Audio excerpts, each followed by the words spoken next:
Buenas tardes a la distinguida audiencia de Guía Médica en Radio. Guía Médica conversando con especialistas.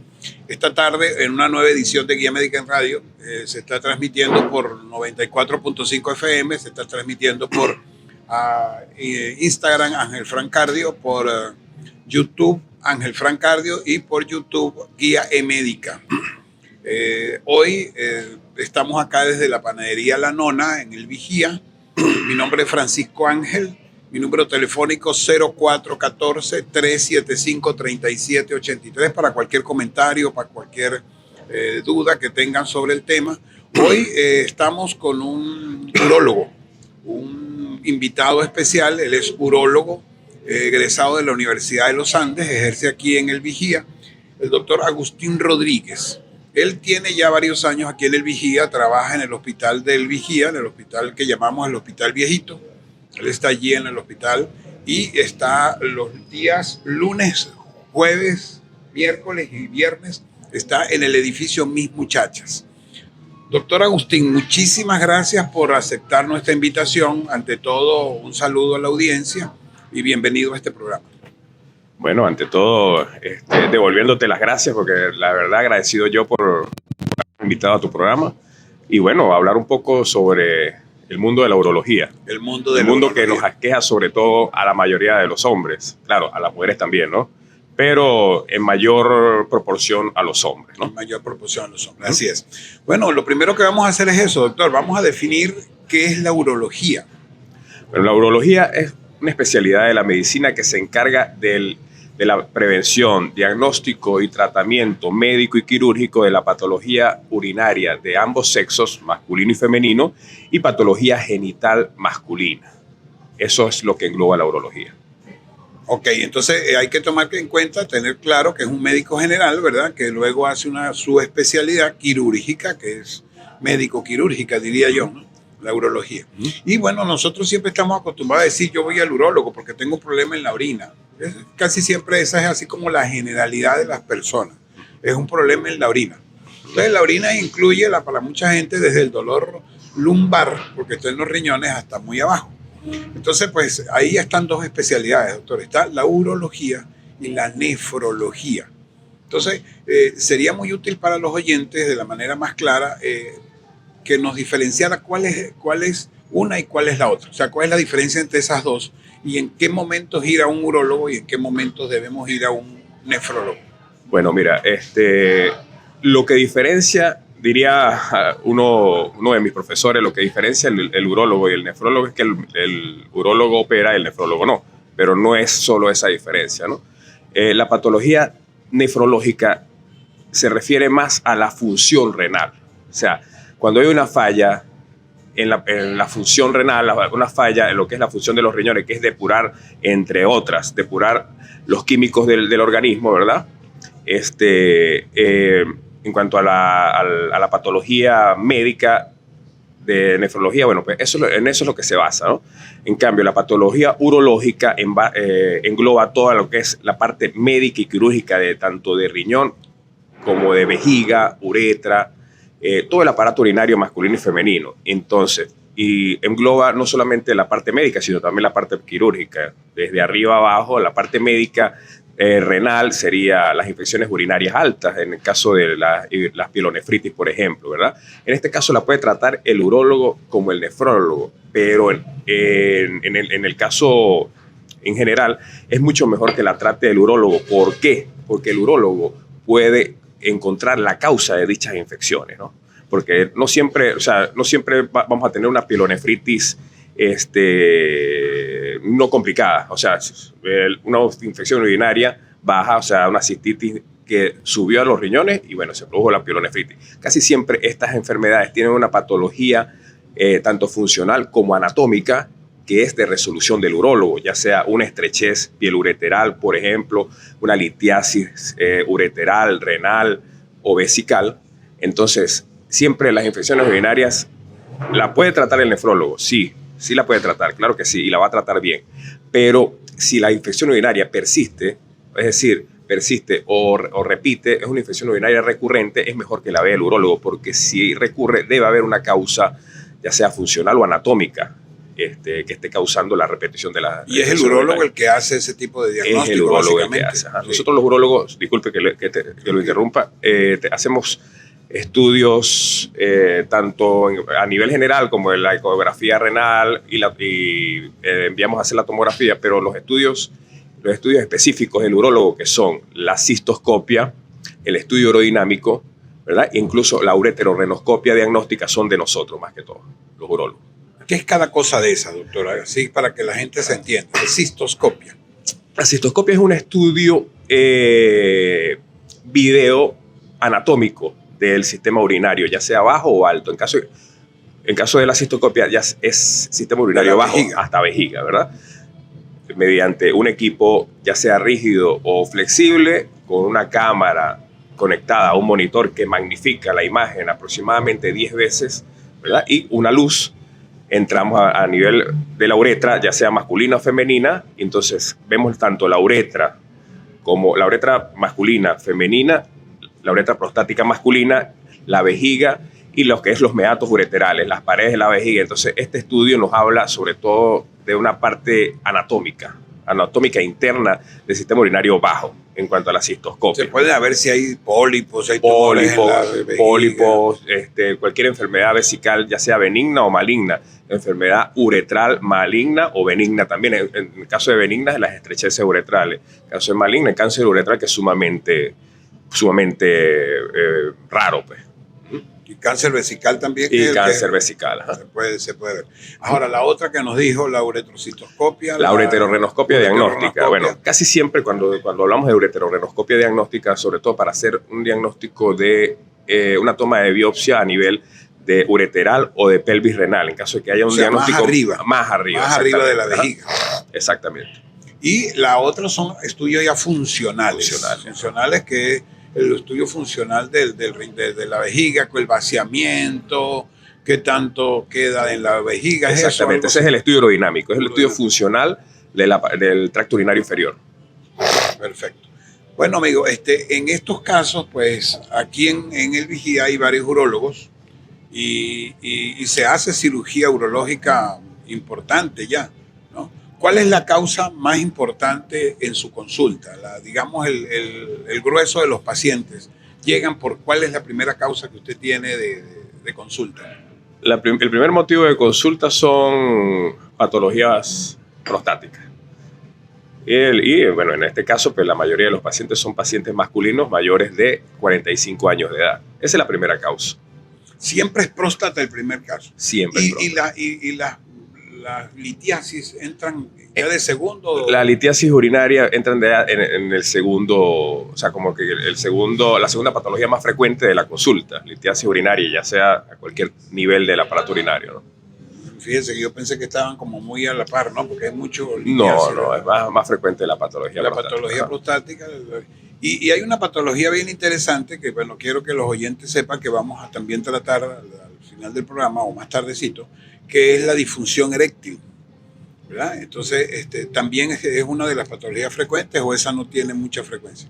Es una patología que la hace frecuente el paciente. ¿Por qué digo esto? Porque al paciente hay que preguntarle muy bien a qué se refiere con falla en lo que es en la potencia sexual, en este caso, porque el paciente no, o sea, como tú creas que tienes una falla en la potencia sexual, no es lo mismo que como yo lo crea. O sea, un paciente que dicen ser muy activo sexualmente, hacerlo hasta 2-3 veces al día, entonces cuando eso empieza a disminuir, ellos creen que tienen una disfunción sexual y en realidad no. Hay que hacer un buen interrogatorio. Incluso se tiene un cuestionario de disfunción eréctil que consta de 5 preguntas y de acuerdo a la puntuación que tiene ese cuestionario se establece el grado de disfunción eréctil, si el paciente lo tiene o no lo tiene. Casi siempre se realiza un cuestionario preguntando lo que es el inicio, cómo es el inicio de la erección o si se puede mantener la erección ya después de haberla iniciado. Sí, luego vamos a hablar sobre eso, vamos a hablar de las preguntas del cuestionario. Ajá. Eso sí es interesante porque, bueno, es bueno que los mismos oyentes se hagan sus propias preguntas y podemos saber si realmente tienen problemas o no. Vamos a hablar, doctor, porque el programa, a pesar de que son 2 horas, se nos hace corto, ya lo va a ver, sobre la patología prostática. Ujú. ¿Qué es eso? ¿Qué es la próstata? Explíquenos más o menos.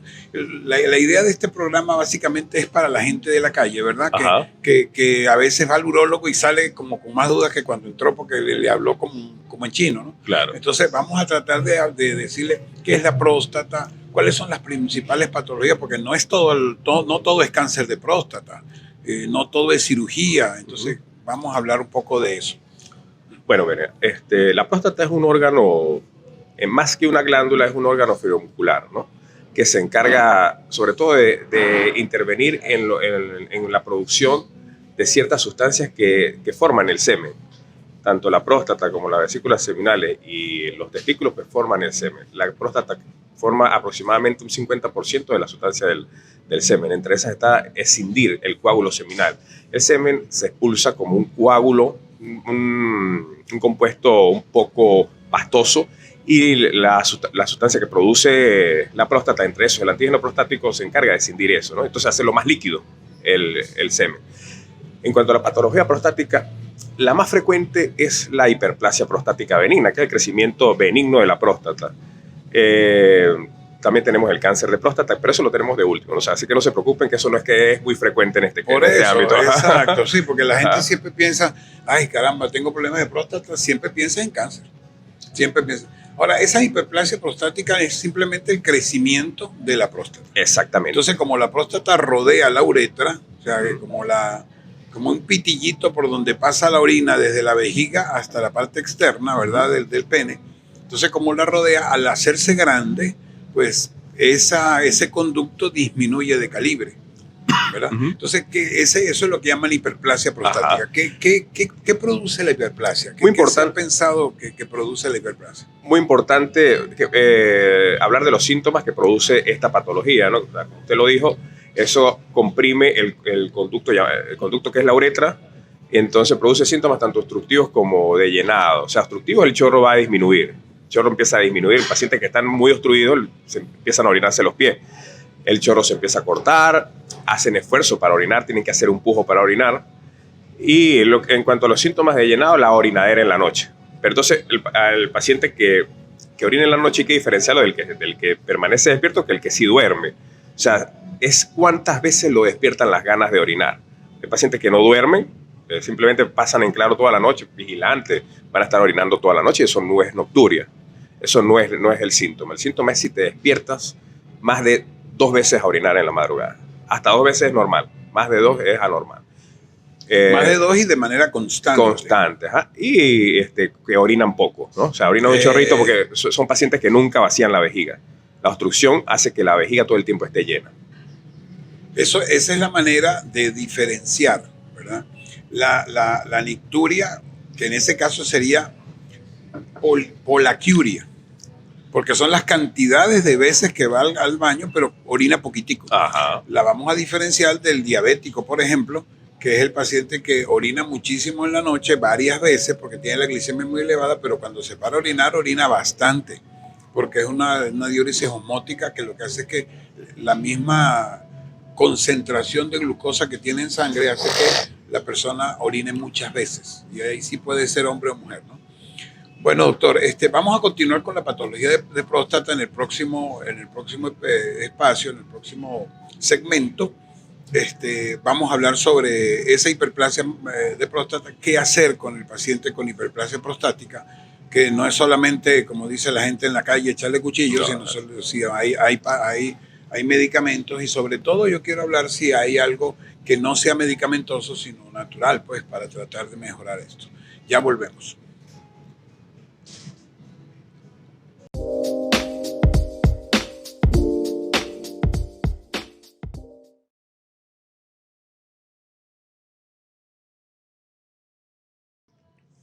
Buenas tardes, amigos oyentes. Vamos a continuar con Guía Médica en Radio, conversando con especialistas. Esta tarde tenemos el gusto de estar con el doctor Agustín Rodríguez, el urólogo, que se desempeña acá en la ciudad del Vigía y en Santa Bárbara también. Está lunes, miércoles y viernes acá en el Vigía y está, no, lunes, jueves y viernes en el Vigía y los miércoles está en Santa Bárbara del Zulia. Aquí está en el edificio Mis Muchachas. Este, doctor, estábamos hablando sobre patología prostática.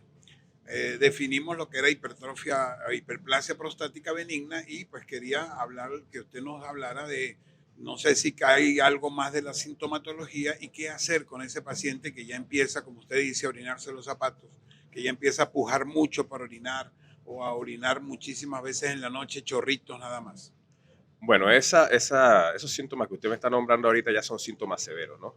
Hay una tabla de puntuación que, bueno, que usamos los urólogos, que es el IPSS. Con esa tabla clasificamos a los pacientes de bajo riesgo o con síntomas bajos, moderados y severos, ¿no? Entonces, de acuerdo a esa estadificación de los síntomas es que viene el tratamiento.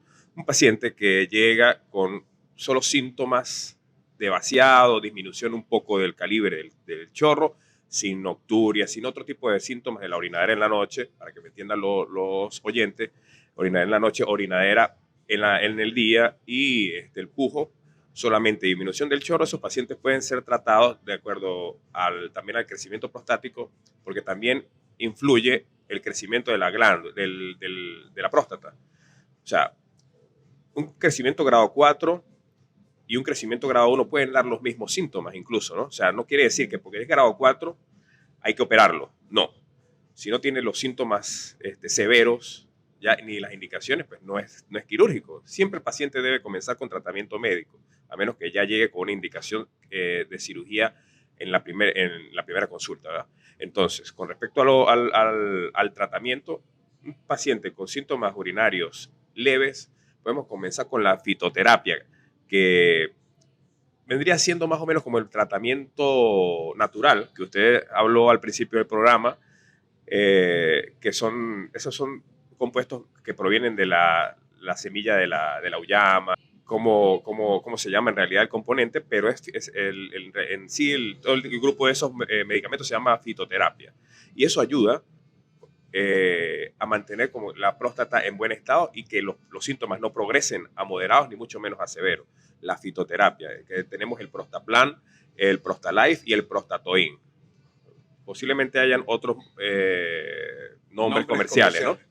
En cuanto a los síntomas moderados de la próstata, ya, como le estaba hablando, ya empiezan a haber más síntomas, empieza a haber un score más alto en el IPSS que tenemos nosotros. Ya comenzamos con los alfa bloqueantes, la tansulosina, ya sea cualquier nombre comercial, ¿verdad? Entonces, este medicamento es el medicamento activo de la obstrucción prostática, ya que relaja el músculo liso a nivel del trígono y del cuello de la vejiga, y también músculo liso que se encuentra en la capa fibromuscular de la próstata y separa un poquito los lóbulos prostáticos. Y el paciente pues va a mejorar va a orinar mucho mejor. El chorro va a mejorar, va a disminuir los síntomas en la noche, o sea, su sintomatología va a disminuir. Ya cuando el paciente llega con síntomas severos, se indica el tratamiento médico y no mejora, ya tiene indicaciones de cirugía, ¿verdad? Paciente que llegue obstruido totalmente con sonda, que requiera la colocación de una sonda vesical, es un paciente que requiere cirugía, porque usted le puede retirar la sonda a la semana, 2 semanas, un mes, y el paciente tiene un riesgo mucho mayor que antes de volverse a obstruir y requerir sonda. Además de esa obstrucción, que la próstata crezca hacia la vejiga y comience a romper las paredes de la vejiga y presente un sangrado por la orina, esa es otra indicación quirúrgica.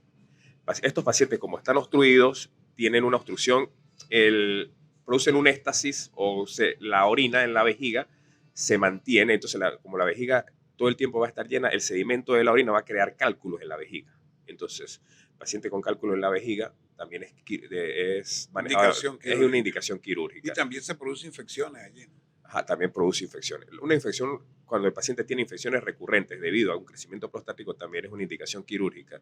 Y una de las indicaciones más importantes y que podemos manejar con el servicio de nefrología, que también lo hablamos, es el daño del sistema urinario alto debido a la obstrucción prostática. O sea, un paciente con un crecimiento prostático y síntomas urinarios de 1 año, 2 años, incluso 5 años, ¿verdad? Síntomas urinarios, una obstrucción crónica de la orina produce daño urinario, daño del sistema urinario alto, dilatación de ambos riñones y daño renal permanente.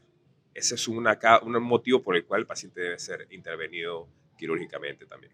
Claro, hay que tratar de preservar la función del riñón, porque lamentablemente muchas veces los pacientes se niegan a la cirugía, empiezan a tener infecciones urinarias a repetición, hacen lo que llaman hidronefrosis, que no es más sino la dilatación De ambos riñones. sí, de los productos que va hacia dónde va la orina y va dañando el riñón hacia arriba. Cuando se dan cuenta, pues ya está en falla renal el paciente. ¿Ok? Entonces, esa fitoterapia, vamos a hablar un poquito de esas cosas. Usted dice que, digamos así el lenguaje coloquial, la semilla de calabaza. Calabaza, la uyama. Calabaza, la uyama, ¿verdad? La famosa la uyama. Aquí hablan mucho también de otro tipo de frutas, de cosas de esas. Bueno, del tratamiento naturista, ¿verdad? Pues he escuchado más que todo es la semilla uyama. Eso es lo que más he escuchado, los tratamientos naturistas. Sí te podría hablar de qué alimentos tratar de disminuir o evitar en caso de síntomas urinarios bajos. Por ejemplo, el café. El café produce irritación del tracto urinario, entonces un paciente que tenga ya patología prostática pues lo va a empeorar un poco, sobre todo los síntomas de llenado. Y el alcohol. El alcohol. Un paciente que ya tiene un crecimiento prostático, una obstrucción prostática, casi siempre llega trancado un domingo o un lunes. Después que se tomó se echó sus traguitos. Y entonces, muy importante eso, porque pudieran pensárselo distinto, ¿no? Yo como que tengo problemas por orinar, vamos a tomar cerveza para que esa próstata sí. esa próstata se tranque, ahora sí. Bueno, entonces, cuando empieza ese problema ya de obstrucción urinaria, entonces hay que hacer una cirugía. Cuando hablamos de cirugía, todavía no estamos tocando la cáncer de próstata. Siempre hay la disyuntiva. ¿Me hago eso por endoscopia? O sea, por dentro, o abran por arriba. ¿Cuál es la diferencia y cuáles son las indicaciones de una y de otro procedimiento? Bueno, la cirugía abierta está indicada en pacientes con próstata mayores a 80 gramos. ¿Por qué? ¿Por qué? Porque no es recomendable hacer una cirugía endoscópica en este caso, porque se tardaría demasiado resecando próstata. Se tardaría demasiado. Porque una próstata de más de 80 gramos, lo ideal es hacer una adenomectomía, o sea, a cielo abierto. En cuanto a la cirugía endoscópica, tenemos varios tipos de cirugía endoscópica. Tenemos la resección transuretral con ASA, ¿verdad? Que es el gold estándar todavía de la cirugía prostática. ¿Por qué? Porque es mínimamente invasiva y además deja muestra para biopsia. También es el gold estándar. Es el gold estándar todavía. O sea, sería lo ideal. En todo caso, lo ideal sería hacerla por allí. Y puedes hacer biopsia, pues. Exactamente. Entonces, la resección transuretral de próstata indicada en próstatas menores de 80 gramos. ¿Por qué? Se dice que, según la experiencia del urólogo, del cirujano, se debe resecar 1 gramo por minuto. No se debe sobrepasar los 60 minutos en caso de que se utilice un equipo monopolar y agua destilada, porque el agua destilada puede pasar al torrente sanguíneo y producir una complicación de hemodilución, ¿no? Ahorita ya hay equipo bipolar y se puede realizar la cirugía con solución fisiológica, que eso no va a complicar al paciente. Entonces, ahí viene, además de la resección, viene la vaporización con plasma, vaporización con láser, enucleación con láser Holmium. La vaporización con plasma se cambia el asa por una asa que parecía un honguito, y eso lo que hace es vaporizar. Pero eso, como vaporiza, no deja muestra para biopsia. Entonces sigue siendo mejor. Siempre en ese tipo de cirugía se hacen las dos. Se empieza con el vaporizador y a lo último se termina de resecar para tener muestra, para tomar muestra de la resección. Tenemos la enucleación con láser Holmium o OLED. Ese es otro tipo de cirugía endoscópica que viene siendo como la cirugía abierta, pero endoscópica. ¿Por qué? Porque la próstata, se enuclea la próstata como se hace en cirugía abierta, pero todo se hace a nivel endoscópico. ¿Ves? Podemos tener también la adenomectomía laparoscópica o por robot, pero ya son otros temas que no es muy... Entonces, en sí, la No cirugía, están la muy- cirugía muy abierta... No, disponibles en todas exacto, ajá, exacto.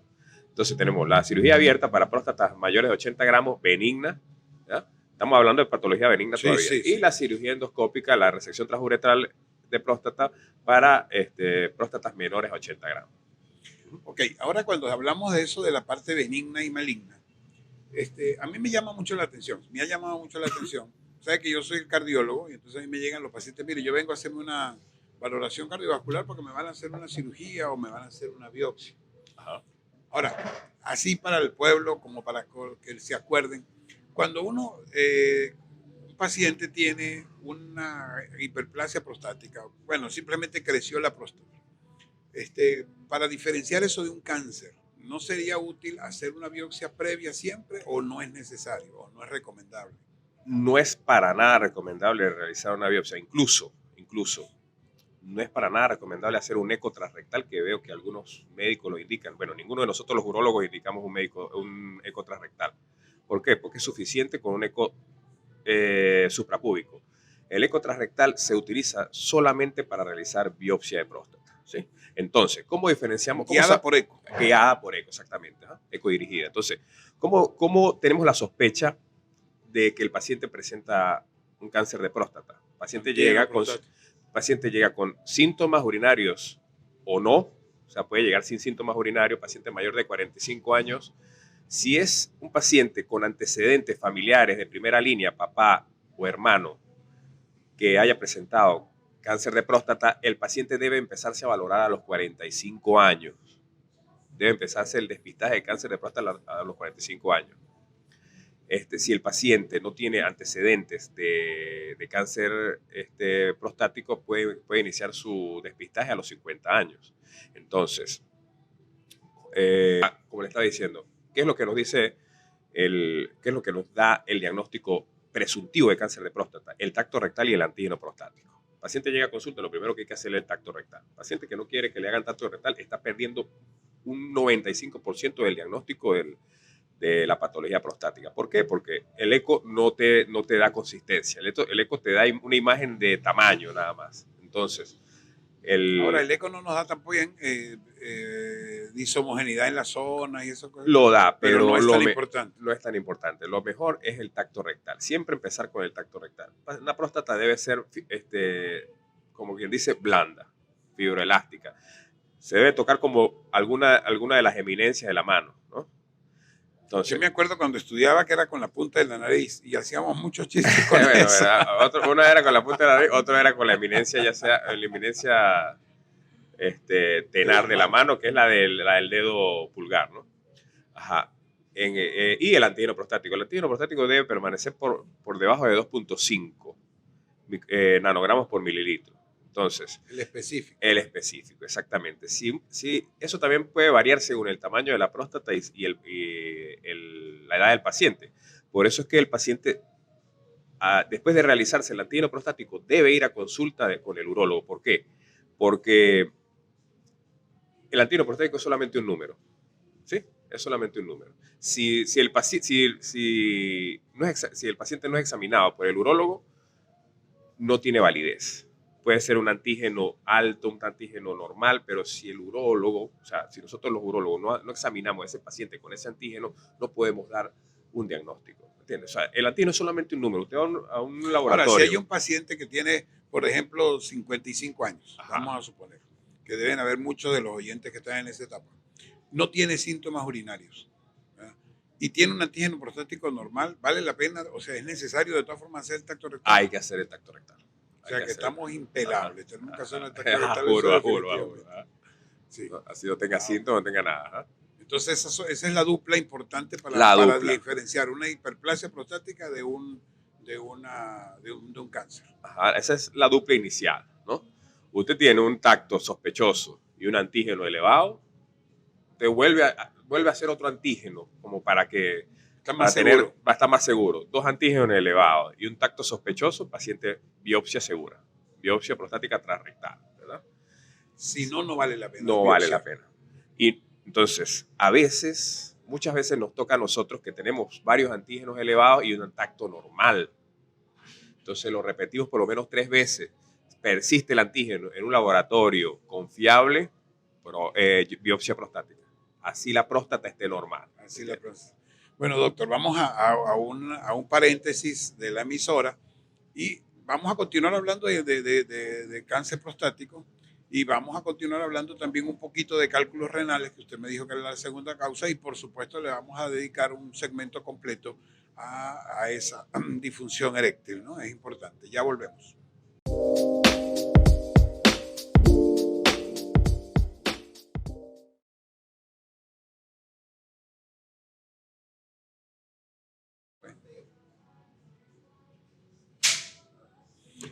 Bueno, amigos, seguimos con el doctor Agustín Rodríguez, que es urólogo.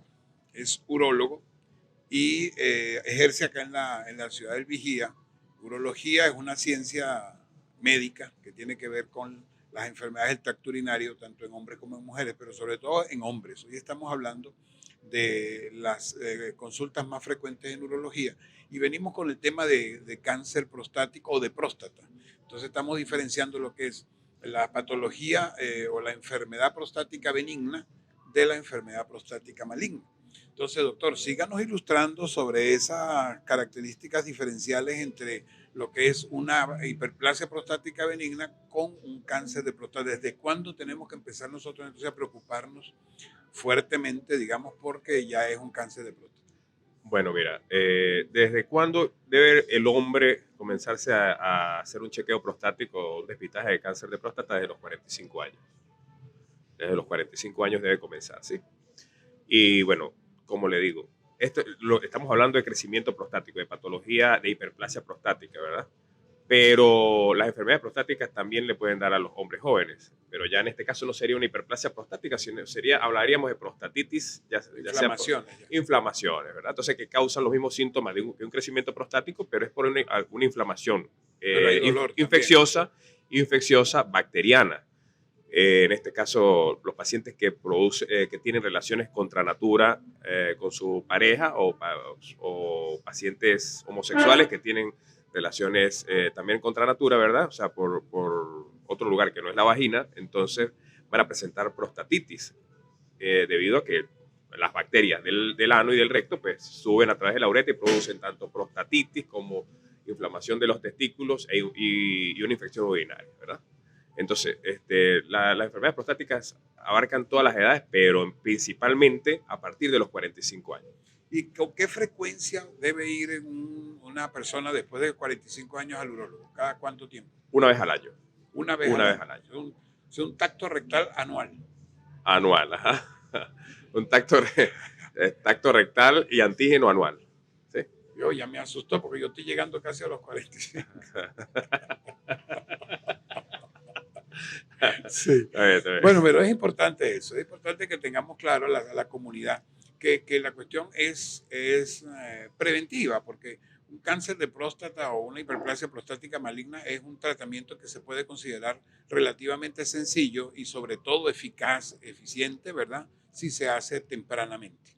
Entonces, ¿cuándo entonces estamos entonces en ese campo ya más oscuro de lo que es cáncer de próstata? Tenemos antígeno prostático aumentado de tamaño, tenemos entonces, antígeno prostático aumentado, tenemos aumentada de tamaño la próstata y ciertas características en el tracto rectal que a ustedes que tienen, digamos, la pericia y que constantemente lo hacen, saber que eso como que hay que tomarlo en cuenta, ¿verdad? Entonces, con esos dos ya tenemos que estar pensando en que es un cáncer de próstata. Ahora, muchas veces vemos con preocupación que de repente llega un paciente y dice, mire, a mí me mandaron cáncer y ya que tengo el antígeno prostático y vamos a operarlo. ¿Es así? ¿O hay que hacer estadiaje, etcétera? Bueno, en este caso, dependiendo de la edad del paciente y otros factores, ¿verdad? Si nos dan todos esos factores como para que el paciente se va a curar, se puede realizar un tratamiento curativo y radical, ¿verdad? Paciente menor de 70 años, antígeno menor de 7 y una escala o score de Gleason, que es el score del cáncer de próstata, menor a 7, el paciente puede ir a una cirugía curativa, puede ir a un tratamiento curativo que no necesariamente es cirugía curativa. Puede ser Focalix, tratamiento focal, Eso se puede diagnosticar mediante resonancia magnética multiparamétrica, que es otro tipo de estudio, ¿verdad? Otro método de estudio para el cáncer de próstata, sobre todo para ver lo focal. Si hay un nódulo, por ejemplo, y realizar un tratamiento focal en el paciente sin necesidad de extraer la próstata completa. Ese es el tratamiento más innovador ahorita para el cáncer de próstata localizado, que es el Focalix. Mediante este tratamiento se administran energías electromagnéticas para destruir el cáncer focalizado sin necesidad de sacar la próstata. El otro tratamiento es la prostatectomía radical. Un paciente con indicaciones de dicha cirugía, ¿verdad? Como le dije, son varios factores. Mire, de cáncer de próstata es lo primero, es lo que más actualizaciones tiene y siempre, cada 15 días está saliendo algo nuevo, ¿no? Entonces, esta es la cirugía radical de próstata, que se puede hacer a cielo abierto o laparoscópica o robótica. En Caracas están haciendo cirugía robótica con el robot Da Vinci. O radioterapia externa focalizada. Esos son los tratamientos curativos del cáncer de próstata. Si un paciente llega, por ejemplo, tiene un antígeno mayor a 7, tiene un antígeno en 15, 20, no reúne los requisitos necesarios para una cirugía curativa, el paciente va a bloqueo androgénico, puede ir a bloqueo androgénico total. El característico tratamiento que dan en el seguro, que es el Leuprolide y la bicalutamida, que es un análogo de GnRH que hace que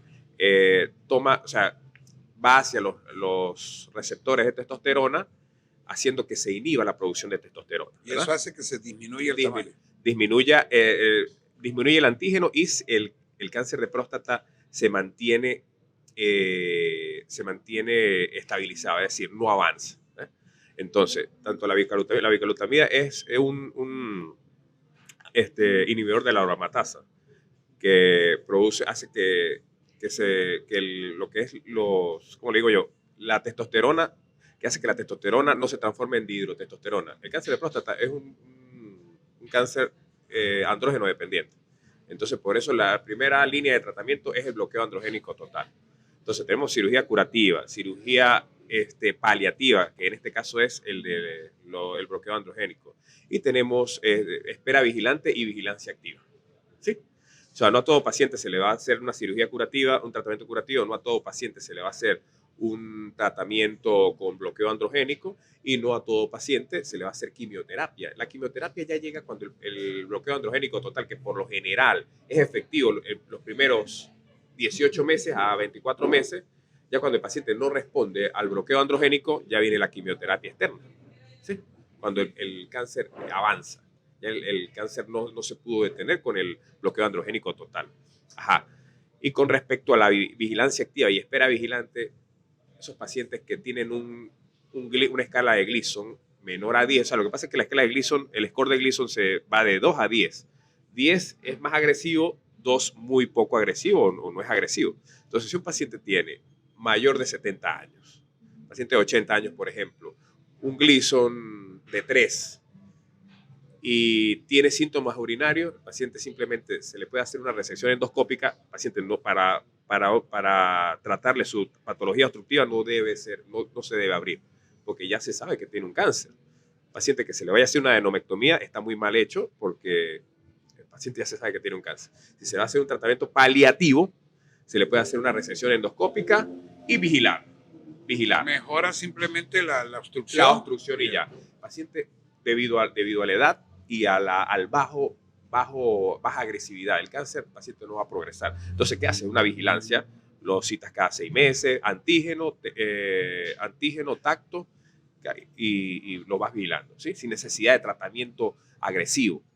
O sea, ahorita en el cáncer de próstata se está tratando en lo posible de disminuir los tratamientos agresivos, las biopsias innecesarias, la prostatectomía radical innecesaria. Porque ¿qué hace la prostatectomía radical? Te puede producir una disfunción eréctil permanente y una incontinencia urinaria. ¿Ves? Radical es cuando la abrimos. Prostatectomía radical es sacar próstata con cápsula completa y entonces... Eso hay que hacerlo por arriba. Eso hay que hacerlo a cirugía abierta. Claro, en ese caso no vas a abrir la cápsula de la próstata. sacas la próstata, vesículas Completa. seminales. Próstata y vesículas seminales completas. Sale la prostatica, el corazoncito con su vesícula seminal. Entonces, haces una anastomosis de la uretra con la vejiga y con el cuello de la vejiga directamente. Entonces, ahí hay unos nervios que inervan tanto lo que es, interviene en la función eréctil y en la continencia urinaria, que se pueden dañar. Entonces, el paciente queda con disfunción eréctil e incontinencia urinaria, pero sin cáncer. Pero entonces, la idea no es esa. La idea es mejorarle también la calidad de vida al paciente. Claro, Entonces, claro. eso se ha disminuido.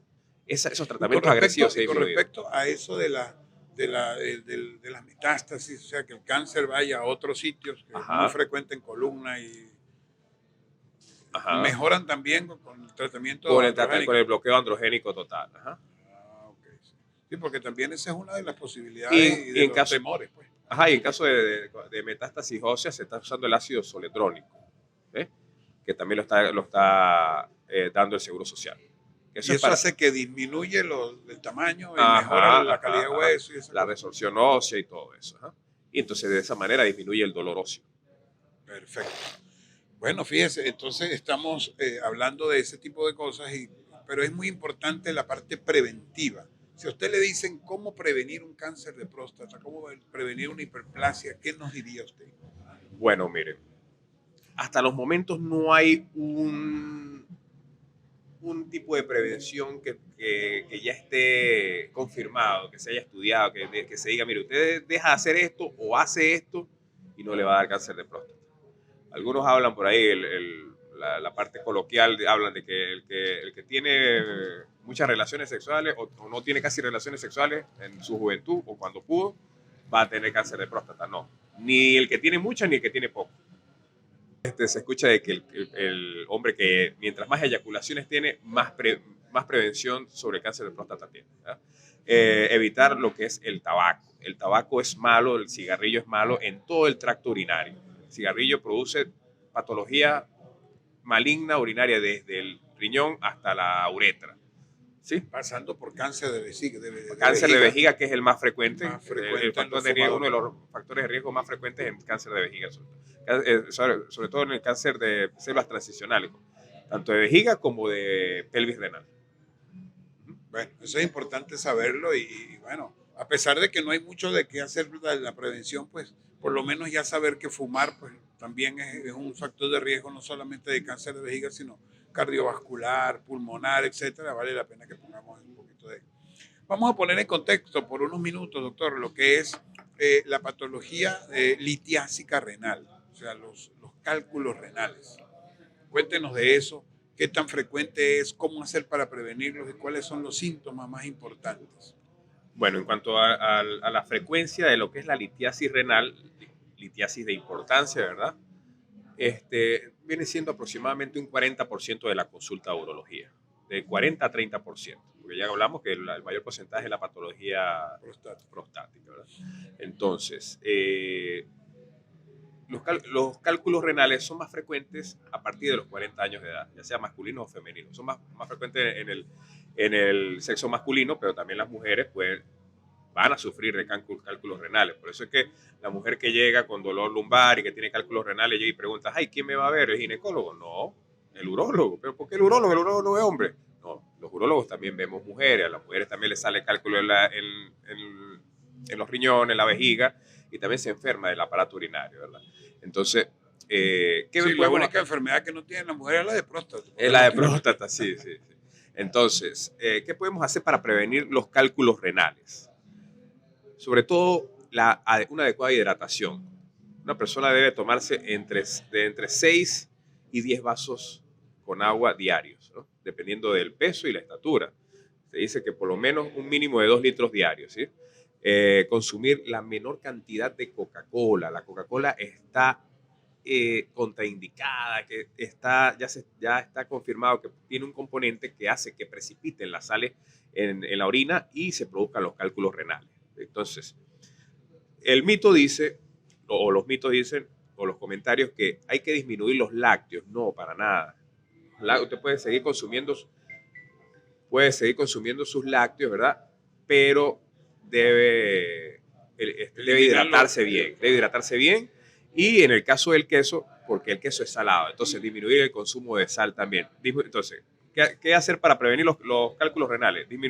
Disminución del consumo de sal, aumento de la hidratación. No importa que sea sal marina. No importa que sea sal marina. Ajá, mantener una adecuada hidratación, ¿no? Mantener una adecuada hidratación, mínimo 2 litros de agua diarios y disminuir lo que es el consumo de Coca-Cola. ¿Y por qué digo solamente Coca-Cola? No, ¿por qué no digo los refrescos? No, la Coca-Cola en específico. Coca-Cola da producir cálculos renales. Sí, entonces, esos son los principales métodos para prevenir la litiasis urinaria. Estamos hablando de prevención de cálculos. Vamos a continuar en el próximo segmento hablando un poquito de eso, de los cálculos renales, y vamos a hablar de la disfunción eréctil ya en el último segmento del programa. Ya.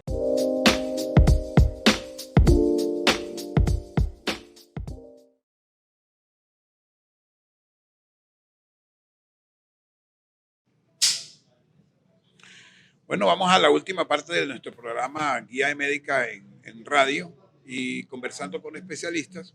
Hoy con el doctor Agustín Rodríguez, él es urólogo. Estamos hablando o ya hablamos sobre patologías de próstata, estamos hablando en este momento sobre las patologías litiásicas y vamos a entrar a terminar, digamos, el tema de litiasis y vamos a hablar un poco de la disfunción eréctil. Estamos hoy desde la Panadería La Nona, a quienes le damos nuestro más sincero agradecimiento por cedernos sus espacios para grabar el programa. Les reitero mi número telefónico 0414-375-3783 para cualquier duda, pregunta, comentario. Doctor Agustín, vamos a hablar entonces de la patología litiásica. Ya usted nos dijo cómo hacer para prevenirla. Ahora, ¿cuáles son los síntomas principales y cuáles son los síntomas de alarma que deberíamos nosotros decir, voy a ir a un urólogo porque pues esto me puede traer problemas? Bueno, el principal síntoma de litiasis urinaria es el cólico nefrítico o el cólico renoureteral, que llamamos nosotros los urólogos, ¿verdad? Es un dolor fuerte, palpitante a nivel de cualquier lado de la región lumbar, ¿verdad? Ya sea lumbar derecha o izquierda, dependiendo de cuál riñón es el que está presentando el dolor, y que irradia hacia el flanco ipsilateral, o sea, o del mismo lado. En los hombres puede irradiar al testículo, el paciente puede llegar con un dolor lumbar que irradia al testículo, entonces el paciente cree que tiene algo en el testículo, usted lo examina y no tiene nada. Es un dolor, el cólico nefrítico casi siempre irradia al testículo y también dependiendo de la ubicación del cálculo, pues va a irradiar al testículo, va a irradiar al hipogastrio o va a irradiar a cualquier parte del abdomen, dependiendo de la ubicación del mismo, ¿no? Otra de los posibles síntomas o signos de la litiasis urinaria es la hematuria o el sangrado en la orina. El paciente puede llegar con un sangrado en la orina cuando ahí previamente va a tener dolor y posteriormente puede tener un sangrado. Entonces, sobre todo cuando el cálculo se está moviendo o incluso si llegan a expulsar alguno de esos cálculos, el paciente va a tener un sangrado. Entonces, esos son los síntomas más importantes. Ahora, hablando de como cálculo renal o como litiasis renal, lo más importante, yo diría, pues las complicaciones que esto puede traer como consecuencia, hasta pérdida de un riñón, ¿no? Exactamente, ajá. Entonces comienzan con la dilatación de esas vías urinarias, fuera del dolor, incapacitante, hasta dañar un riñón. Exactamente. El cálculo, si está obstruyendo el riñón, lo primero que va a causar es una dilatación, ¿no? Esta dilatación puede ser periódica. Cuando es una obstrucción total, la dilatación va a ser más rápida. Y si el cálculo está ubicado en una parte alta del uréter, ya sea en la pelvis renal, la obstrucción va a ser el daño va a ser más rápido. Entonces, esta dilatación puede ocasionar que el riñón se dañe totalmente y además de eso puede producir infecciones urinarias que ayudan a dañar más rápidamente el riñón.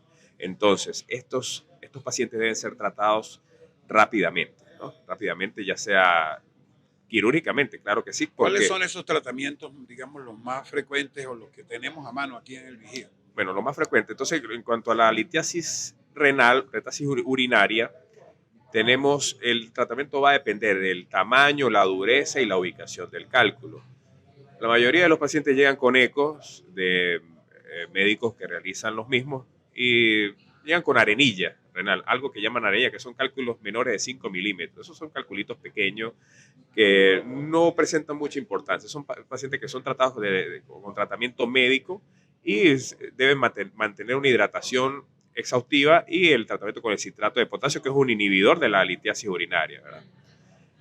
Si el cálculo es mayor a 5 milímetros, incluso de 1 centímetro, y está obstruyendo algún cáliz o alguna parte del sistema urinario, produciendo dilatación y dolor, si el cálculo está llegando a la vejiga, se puede tratar con tratamiento expulsivo del cálculo.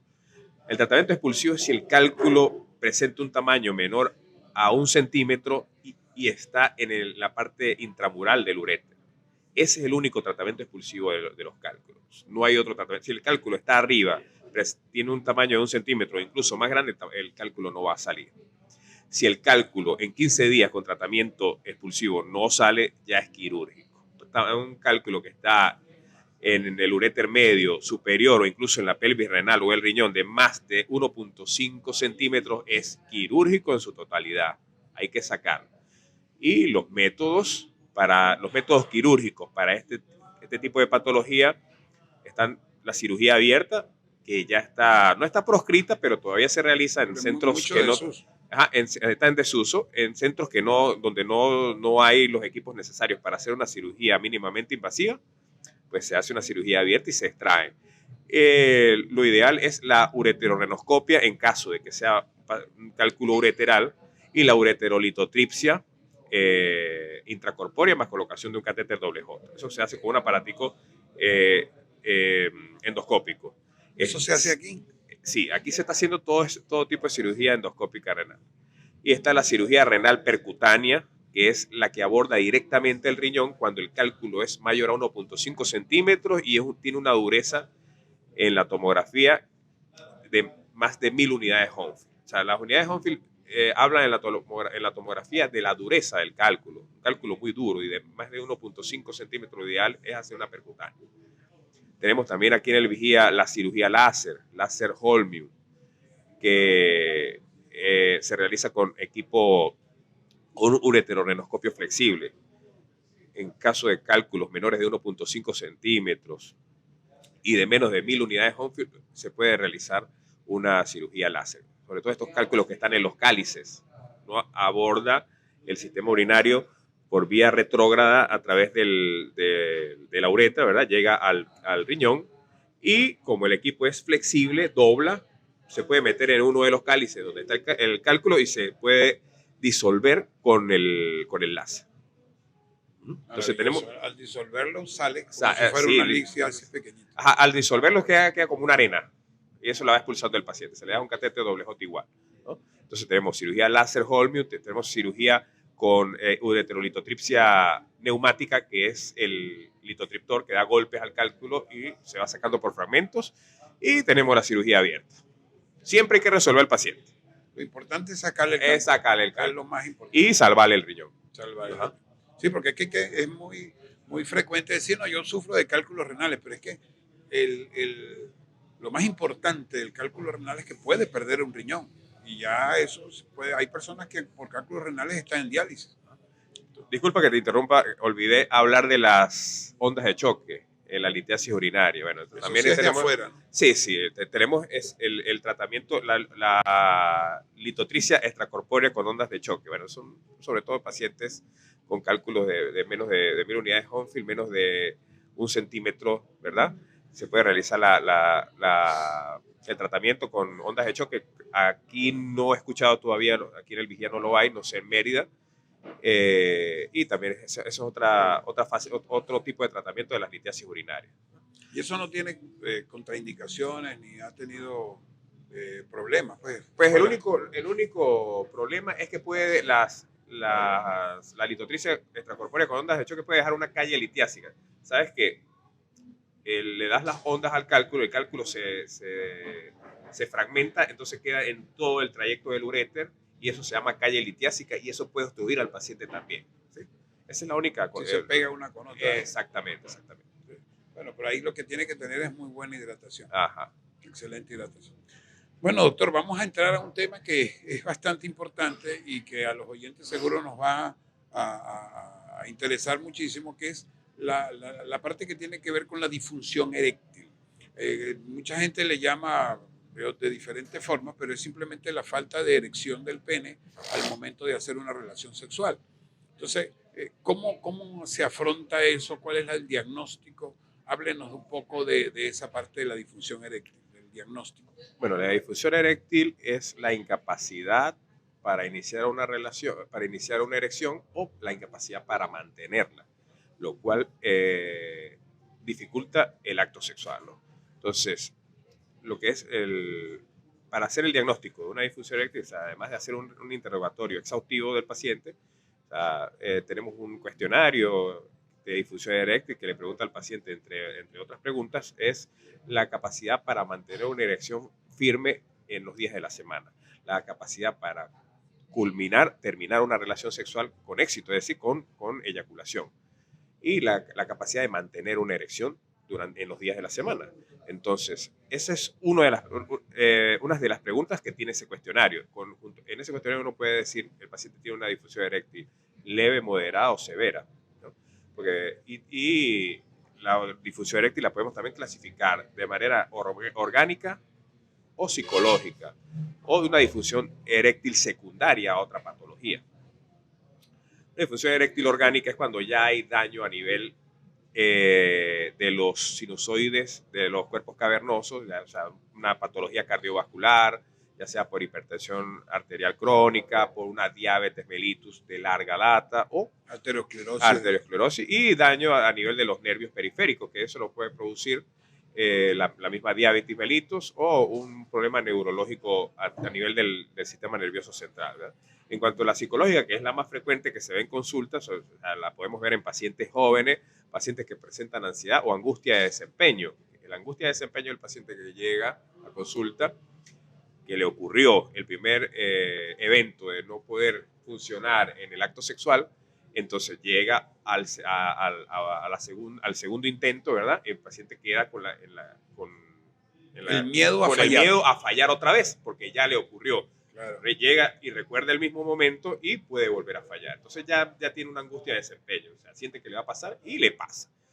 Y si además de eso tiene una pareja un poquito estricta, que no lo ayuda, pues sí, también, sí, es importante. Es muy importante esa parte.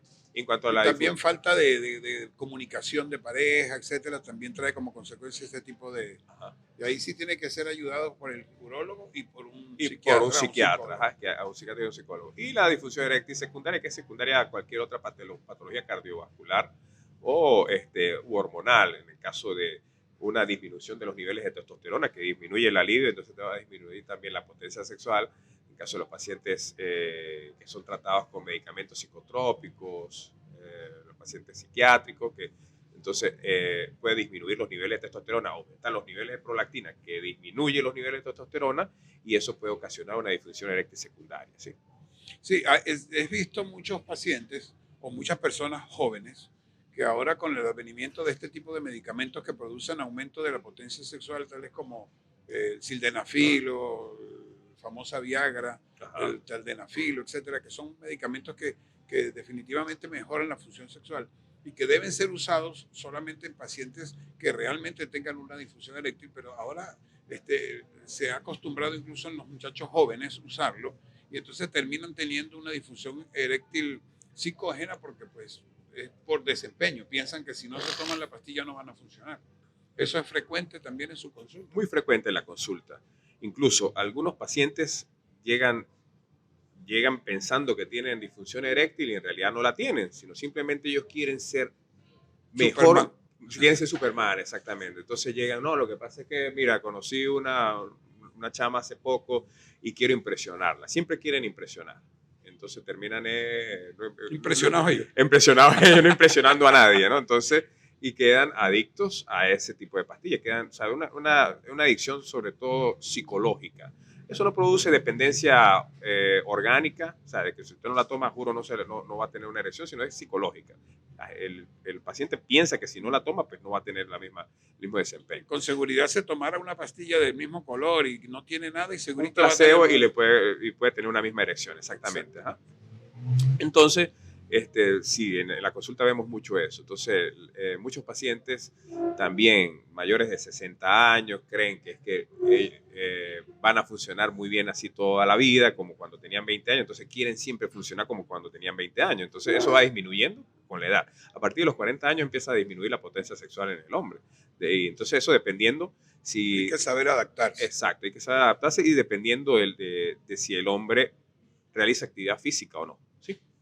Entre más actividad física tiene mejor Tiene desempeño sexual. mejor desempeño sexual y tiene menor riesgo de presentar, tiene menor riesgo de presentar disfunción eréctil en corto plazo. Pues. ¿Sí? Perfecto. Y el tratamiento básicamente es medicamentoso o psicológico. Ajá, entonces, bueno, el tratamiento de primera línea es los inhibidores de la 5-alfa reductasa, que es el tadalafil o sildenafil y el vardenafil. Ya cuando estos tratamientos no son efectivos, viene el tratamiento intracavernoso con alprostadil. Y de ahí, bueno, hay otra gama de tratamientos que son más profundos, que son las bombas de vacío, que son las prótesis maleables o rígidas, de acuerdo ya esos son tratamientos quirúrgicos, ¿no? Pero el 80%, el 90% de los pacientes mejora con los inhibidores de la 5-alfa reductasa, que son las pastillitas. Sí, y la mayoría mejoran con el ejercicio. Y con el ejercicio, exactamente. Bueno, doctor, muchísimas gracias, mire, por estar con nosotros acá.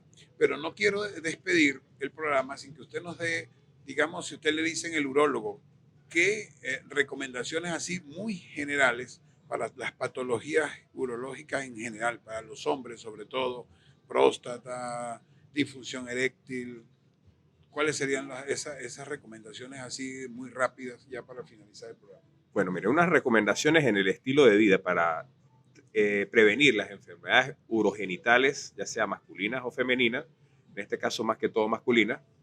Pues miren, lo primero que nada, tomar bastante agua, mantenerse bien hidratado, mínimo 2 litros de agua, eso es lo mínimo que se debe tomar diariamente de agua al día. Segundo, hacer ejercicio, ya sea un ejercicio cardiovascular aeróbico o anaeróbico con pesas. Y 3, no a la promiscuidad. No a la promiscuidad. Exactamente. Un paciente promiscuo tiene más riesgo de enfermedades urogenitales que un paciente que solamente tiene una sola pareja. Exactamente. Bueno, ahí están las 3 recomendaciones del doctor Agustín Rodríguez. El doctor Agustín Rodríguez, recuerden, está en el edificio Mis Muchachas los lunes, jueves y viernes a partir de las 9 de la mañana. Está en Santa Bárbara. ¿Dónde está en Santa Bárbara? Santa Bárbara del Zulia, Centro Médico Colón, detrás de Banesco.